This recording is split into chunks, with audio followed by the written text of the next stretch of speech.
Muy buenas tardes, mis hermanos. Hoy contentos de continuar con estas enseñanzas que hasta ahora hemos estado desarrollando y que ya nos adentra al versículo 21 del capítulo 6 de Mateo. Recuerden que comenzamos en el capítulo 5.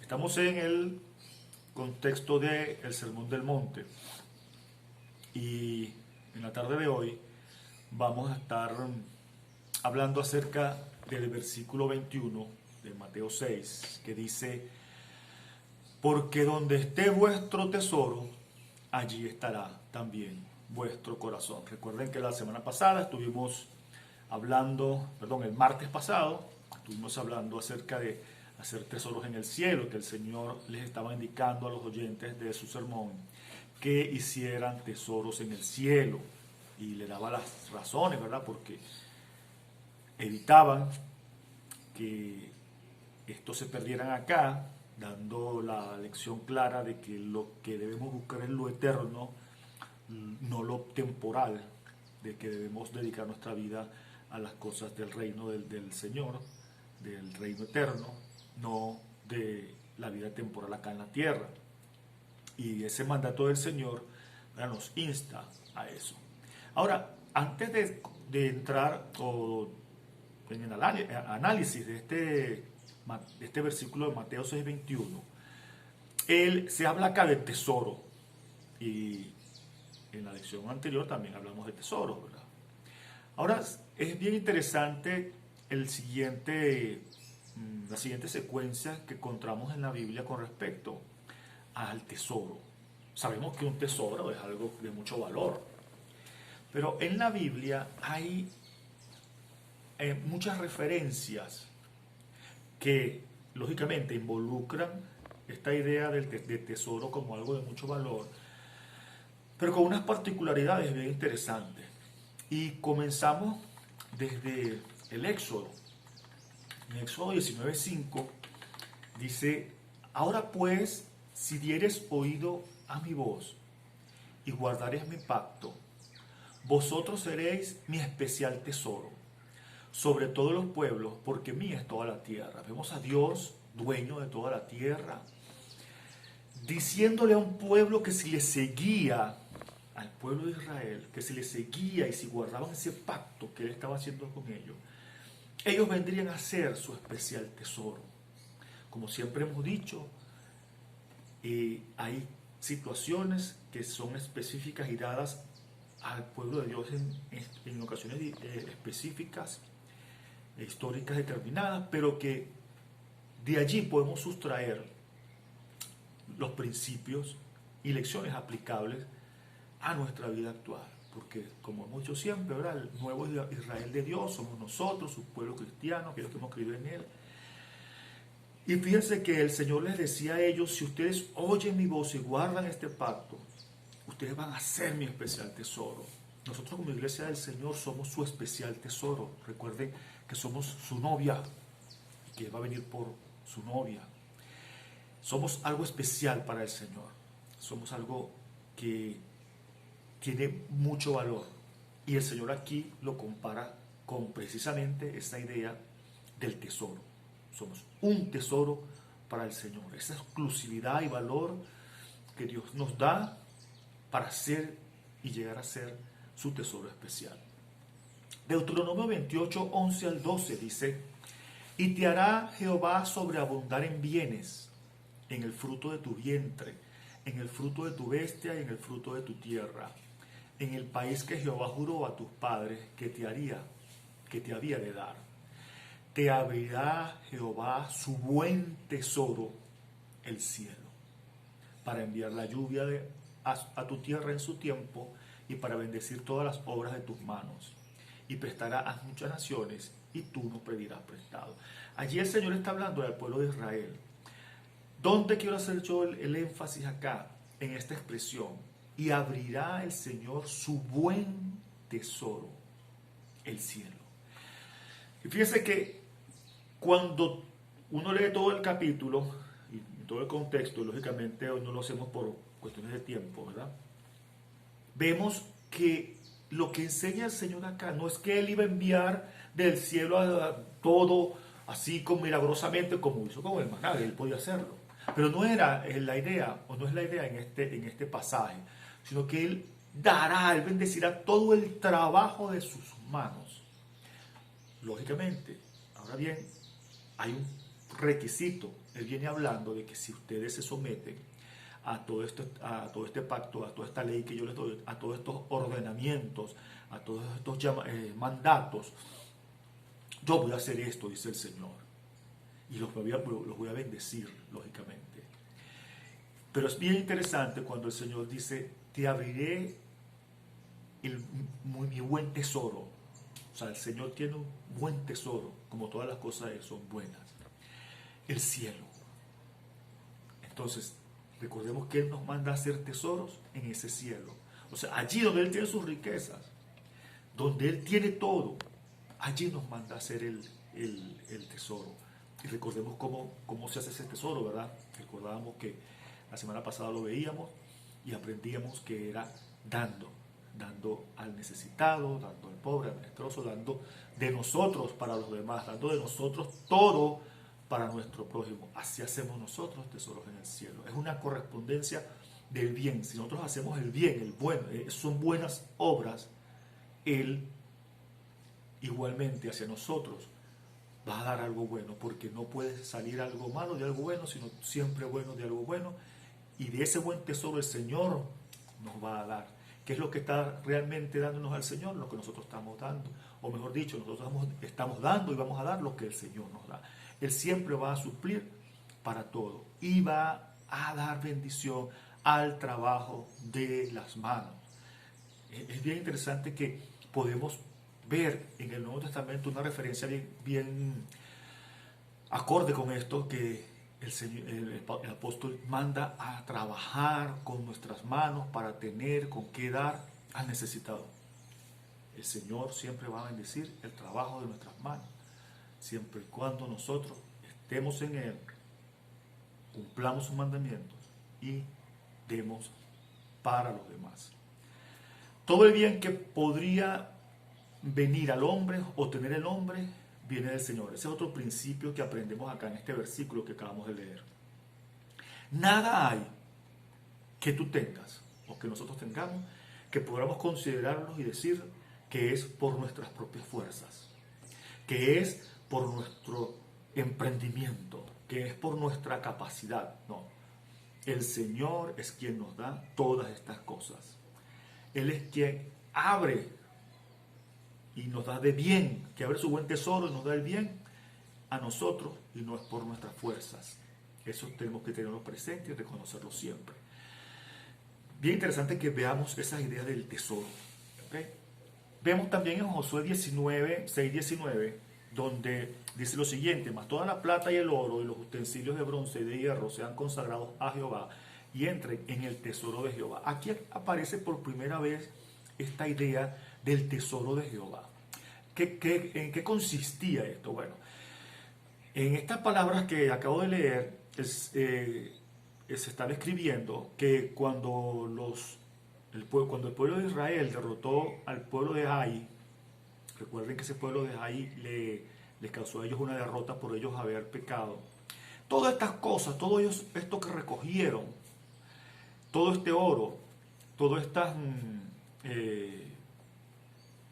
vamos a decir botín, fue dedicado al tesoro de Jehová. Perdón, esta fue la oportunidad de Jericó, ¿verdad? Cuando cae en esas murallas y ellos toman todo aquello que estaba allí de oro, de hierro, de plata, iba a ser dedicado al tesoro de Jehová. Este tesoro de Jehová estaba en el tabernáculo, o estaba destinado para suplir las necesidades en el tabernáculo y todo aquello que se sirviera para el funcionamiento del tabernáculo. Recordemos que el pueblo tenía que dar, el pueblo tenía que dar en los sacrificios para la manutención de los levitas y todo eso. Pero recuerden que estábamos en un periodo como de acomodamiento, ¿Ok? Y en ese periodo entonces el Señor, o sea, se establece este tesoro dice el tesoro de Jehová para eso. Y eso era precisamente para mantener, y eso lo podemos ir viendo a través de toda la narración del Antiguo Testamento, cómo ese tesoro de Jehová era nombrado y cómo era enriquecido, vamos a decir así, y cómo a veces también era saqueado por culpa del comportamiento negativo del pueblo de Israel. Vemos en Primera de Reyes 14:26 que dice: y tomó los tesoros de la casa de Jehová y los tesoros de la casa real y los saqueó. También se llevó todos los escudos de oro que Salomón había hecho. Estos textos los estoy leyendo así porque son muchos, pero es para que vean cómo aparece el término casa de Jehová, el tesoro de la casa de Jehová y tesoro de la casa real. Vemos que son dos tesoros, el tesoro del rey y el tesoro de la casa del Señor. Y en este caso se está describiendo un saqueo que hizo uno de los invasores a Israel. Porque recordemos que luego de que cae el reino de Salomón, se divide el pueblo de Israel y comenzaron ellos a vivir periodos de muchos conflictos y saqueos e intervenciones por reyes que los rodeaban, ¿okay? Porque comenzaron a desviarse del camino del Señor. Y fíjense aquí algo que es muy interesante, porque aparece también entonces ahora el término el tesoro de la casa real. ¿Qué significa esto? Un tesoro que era propiedad del rey. Y fíjense que esto era algo que no debía suceder. Recordemos que en Deuteronomio 17 el Señor les especifica: cuando tengan un rey, este rey no debe tener tesoro. Específicamente dice del versículo 16 en adelante: pero él no aumentará para sí caballos, hablando del rey. Cuando usted tenga un rey, él no va a aumentar para sí caballos, ni hará volver al pueblo a Egipto con el fin de aumentar caballos, de obtener caballos, ¿verdad? Porque Jehová os ha dicho: no volváis nunca por ese camino, ni tomará para sí muchas mujeres, para que su corazón no se desvíe, ni plata ni oro aumentará para sí en abundancia, para que no se eleve su corazón contra sus hermanos, ni se aparte del mandamiento a diestra ni siniestra, a fin de que prolongue sus días en su reino, y él y sus hijos en medio de Israel. Fíjense que una de las cosas que el Señor prohibió al rey fue hacer tesoros. Y contrariamente a lo que el Señor les había indicado, ellos procedieron mal, haciéndose de tesoros. ¿Por qué? Y el Señor aquí lo explica: para que su corazón no se desvíe. Además de hacer tesoros, él especifica varias cosas. Y fíjense que uno de los reyes, vamos a decir, que se pudiese decir que era el más inteligente, el que tiene más sabiduría, por lo que dice la palabra, era Salomón. Salomón fue un hombre que pidió sabiduría y dirección de Dios, pero él después se desvía. ¿Y por qué se desvía? Por desobediencia. ¿Por qué? Porque él desobedeció lo que el Señor había instituido en Levítico, en Deuteronomio. De hecho, en el versículo 19 de este pasaje habla de que el rey tenía que hacer una copia de la ley y estudiarla y leerla y tenerla presente en sí. Todos estos requisitos que el Señor instituyó para los reyes, los violó Salomón. Y vemos cómo él al final incluso termina permitiendo o promoviendo la adoración a dioses falsos. Vemos cómo ese reino cae. Y esto fue la perdición de los reyes en el pueblo de Israel, esta desobediencia y el hacerse tesoros. Ahora, ¿por qué esto fue la perdición de estos reyes? Porque ellos comenzaron a poner sus expectativas y su confianza en sus logros, entre esos principalmente entre los tesoros que ellos lograban acumular. El Señor se los especificó, pero bien claro, y ellos desobedecieron. Y el Señor se los especificó bien claro porque el Señor sabía el efecto que esto iba a causar en el corazón de ellos. estos tesoros iban a desviar el corazón de los reyes. Ellos comenzaron a acumular para dar la imagen de quiénes eran. Fíjense qué hizo Salomón cuando llegó la reina de Sabá. ¿Acaso él se dedicó a decirle las grandes cosas que Dios había hecho con él? No, él se dedicó fue a mostrarle la majestuosidad de su reino. Y podemos ver en todas las narraciones que cuando llegaban visitas a los reyes, recuerden también el caso de Ezequías, ellos mostraban hasta lo último que tenían. ¿Para qué?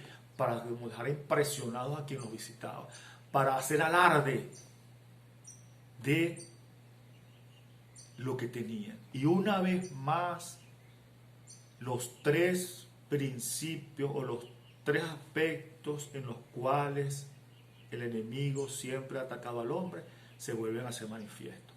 Las mismas causas por las cuales o cómo fue tentada Eva y Adán en un principio, cómo fue tentado el Señor Jesús, y lo que nos advierte el apóstol Juan en su primera epístola, en el capítulo 2, de que los deseos de la carne, los deseos de los ojos, la vanagloria de la vida, no son de Dios, son del mundo.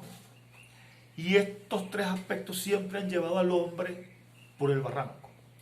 Fue lo que pasó aquí con el acumular riquezas de los reyes. Que tres aspectos ellos promocionaron en su vida contrarios a lo que el Señor quería. Esos tres aspectos: la apetencia de tener, los deseos de los ojos y la vanagloria de la vida. Eso era lo que ellos hacían cuando tenían esos tesoros. Eso era lo que crecía en su corazón, que los hacía desviarse y los hizo desviarse siempre. Y por eso el Señor les decía y se los advirtió. O sea que este versículo que el Señor le está diciendo a la gente aquí, ¿verdad? Es una lección que se viene repitiendo desde el Génesis incluso. Siempre advirtiéndole al hombre: no te dejes llevar por tus ojos, no anheles tener cosas y deja a un lado la vanagloria de la vida, porque eso te va a desviar del Señor. Entonces el Señor comienza: ¿cómo hacer ahora para yo traerte de nuevo hacia mí? Para yo traerte de nuevo. Y fíjese que comienza el trato con los reyes. ¿De qué manera? De la manera más terrible. Comenzaron entonces estos pueblos, estos reyes que circundaban al pueblo de Israel, a atacarlos. ¿Y qué era lo primero que ellos hacían? Saquear los tesoros. Se llevaban todos. Pero fíjense un detalle que se me pasaba por alto: cómo ellos comenzaron a desplazar al Señor. Muchas de las prácticas que ellos hacían tenían que ver con sus tesoros.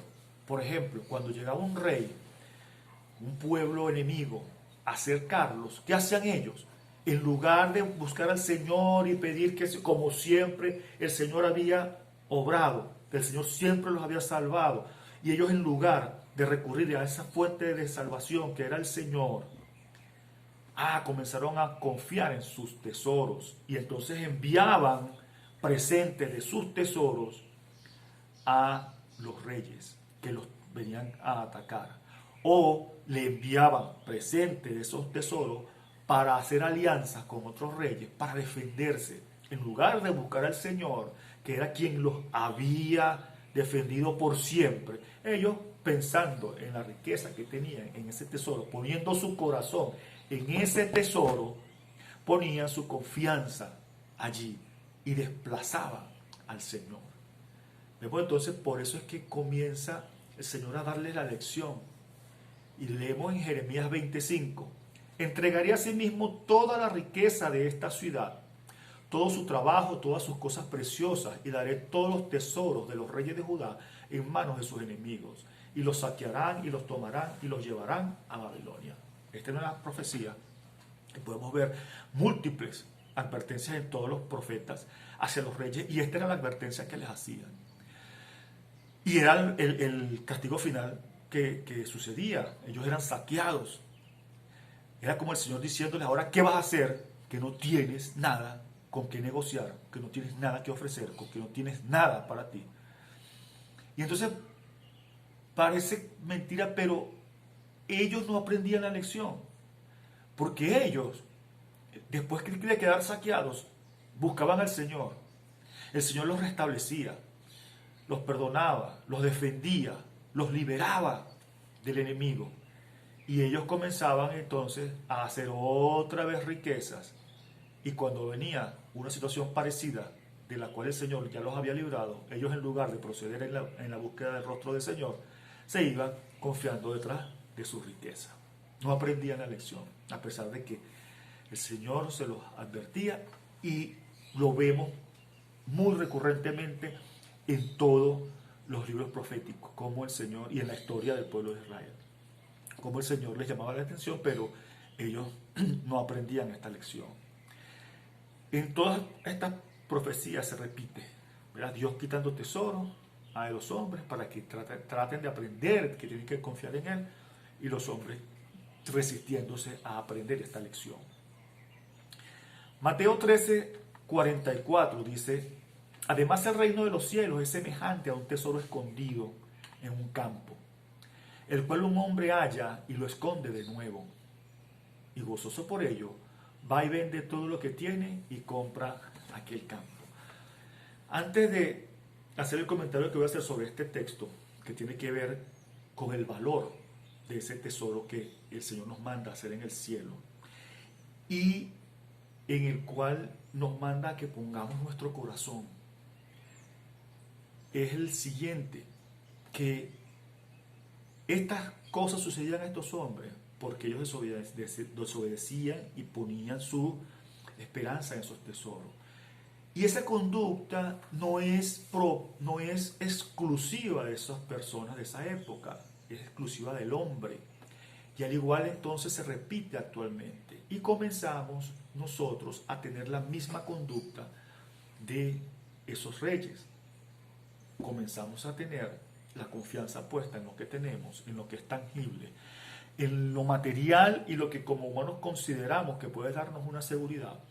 Y es por eso que muchas veces podemos pasar por periodos donde perdamos todo para ver en verdad dónde está nuestra confianza, o en situaciones que aún teniendo no podamos utilizar nada material para enfrentar una situación específica, porque el Señor quiere hacernos llamar la atención de que Él es en quien debemos depositar toda nuestra confianza, de que Él es el único puerto seguro.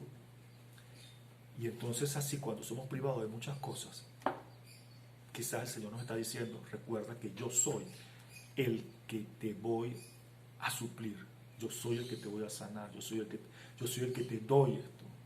Entonces, esa lección que el Señor enseñó a aquellos reyes en la antigüedad, aprendámosla nosotros. No la olvidemos, pongámosla en práctica. Bien, decía entonces que acá el Señor en Mateo 13:44 está hablando acerca de el valor que tiene ese reino de los cielos, donde está o donde debe estar nuestro tesoro, para que nuestro corazón esté allí. Recuerden que cuando se habla de la palabra corazón es nuestra creencia en lo que queremos, lo que anhelamos, lo que amamos. Decimos que amamos al Señor, nuestro corazón debe estar en el Señor. Y por eso el Señor les decía, Jesús les decía, que pusieran su corazón, ¿okay?, en el cielo, porque donde esté vuestro tesoro, allí estará también tu corazón. Ese es el versículo que estamos analizando hoy. Porque donde esté vuestro tesoro, allí estará tu corazón. Entonces, ¿dónde está nuestro tesoro? Nuestro tesoro debe estar en el cielo. Y fíjense que cuando el Señor habla del reino como un tesoro que está escondido, y que un hombre fue y lo consiguió y vendió todo para comprar el terreno donde estaba ese tesoro, ¿qué está diciendo? Este hombre dejó todo lo que tenía. absolutamente todo.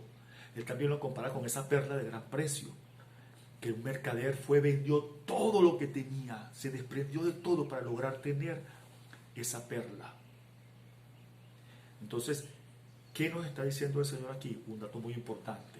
Debemos dejar todo para el reino. Debemos dejar todo para seguirle a Él. Debemos poner todo en un segundo plano y tenerlo a Él presente como primera opción y primer plano para todas las cosas. Y así vamos a tener nuestro corazón, o nuestro tesoro, donde debe estar nuestro corazón, que es en el cielo. No podemos tener ese tesoro o nuestro corazón, o las cosas que amamos, que queremos, o lo que anhelamos, no lo podemos tener en otro lado que no sea donde debe estar nuestro corazón, que es en el cielo. Eso recordémonos, porque como dice el versículo, ¿verdad? Porque donde esté vuestro tesoro, allí estará también vuestro corazón. El hacer tesoros en el cielo nos lleva a tener el corazón también en el cielo. Y el cielo es el trono del Señor. Ante ese trono llevamos nuestras ofrendas. Ante ese trono llevamos nuestro ser. En el cielo está el motivo del verdadero amor que debemos tener, que es el Señor. El Señor no comparte, recordemos que esto es bien interesante, que el Señor no comparte su gloria con nadie.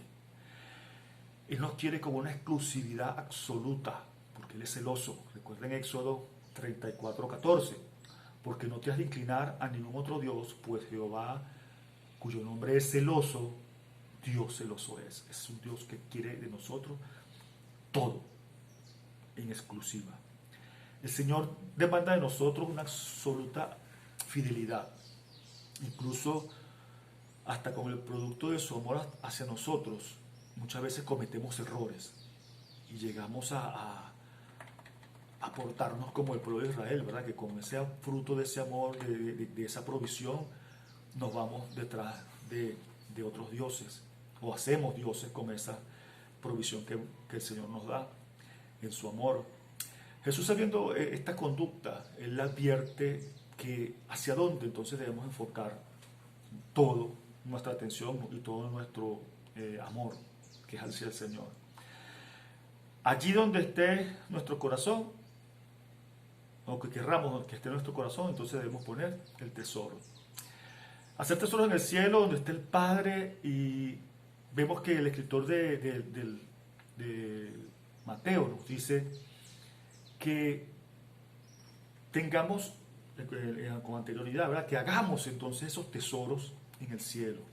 Debemos desprendernos de las riquezas y todas aquellas cosas que pueden desviar nuestra mirada del Señor.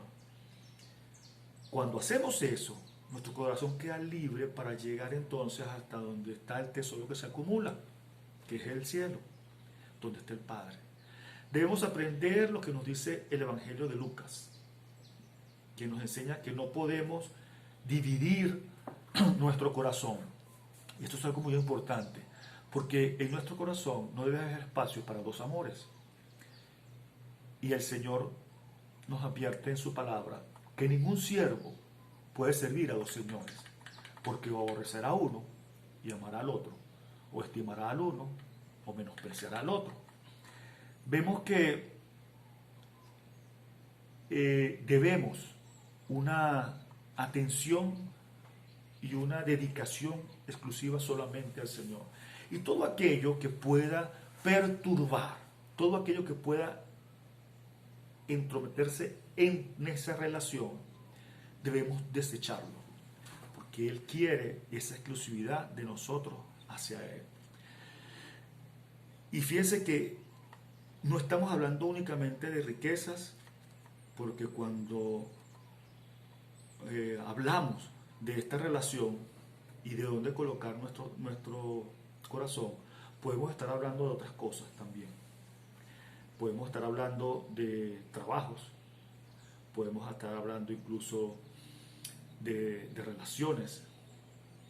Entonces allí debemos tener precaución, porque fíjense que la palabra del Señor dice que de la abundancia del corazón habla la boca.